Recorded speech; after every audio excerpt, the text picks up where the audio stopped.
I saw my girlfriend's face in my neighbor's window hours after she vanished. Posted by SpookyMana. Most nights my cul-de-sac is so quiet the sprinklers are the loudest thing around. Nothing ever happens here until I notice the faces. My desk faces the street. A little after midnight, while getting a glass of water, I caught movement in the upstairs window of the old Wycliffe house.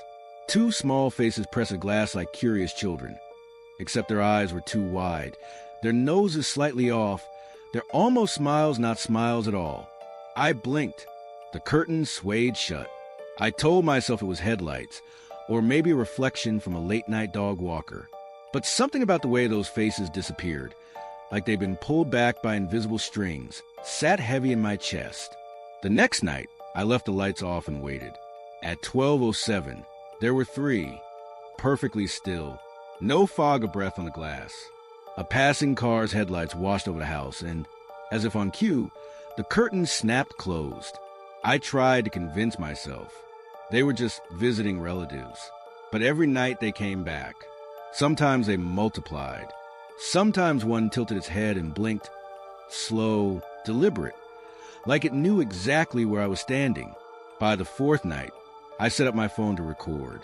Hours later, the video showed nothing but darkness, no silhouettes, no reflection of the streetlight, not even the house itself, as if the lens refused to see it. That's when the dream started.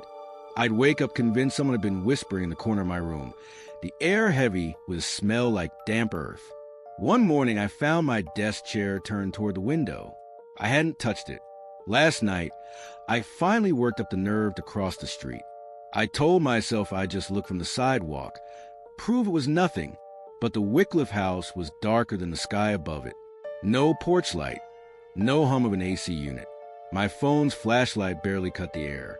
Then, from the upstairs window, the curtains parted, slow, like a breath. This time there weren't just faces. There was a hand, pale and thin, pressing against the glass from the inside. And that's when, follow for part 2.